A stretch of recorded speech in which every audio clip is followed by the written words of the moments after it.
అందరికీ నమస్కారం. నా గురువైన బ్రహ్మర్షి పితామహ పత్రిజీ గారికి ఆత్మపూర్వక ప్రణామాలు తెలియజేస్తూ, అలాగే నా గురు పరంపరకు ఆత్మపూర్వకంగా ప్రణమిల్తూ ఈరోజు గణపతి సందేశాలు. మొదటి ప్రశ్న, చావు డెత్ అంటే ఏమిటి? మరి దీనికి సమాధానం వినండి. ఈ సమాధానం నేను కళ్ళు మూసుకొని కనుక్కున్నాను.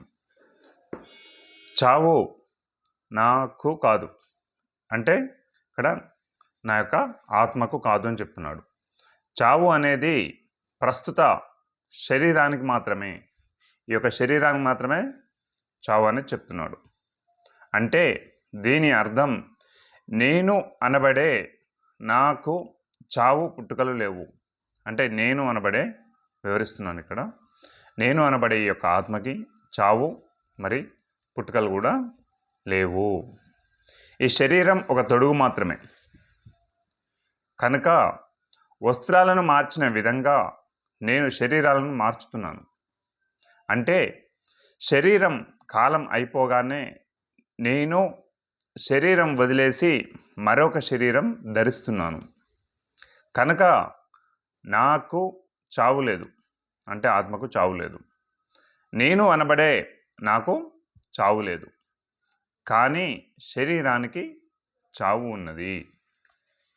శరీరానికి చావు ఎందుకు? శరీరం అనబడే ఈ వాహనానికి కొన్ని నియమాలు ఉన్నాయి. అవి ఏమిటంటే, ఈ శరీరం కొన్ని అణువుల సముదాయం. ఈ సముదాయానికి ఎంత కాలపరిమితి అన్నది మనమే సృష్టించుకొని వచ్చాము. ఈ కాలపరిమితి అయిపోగానే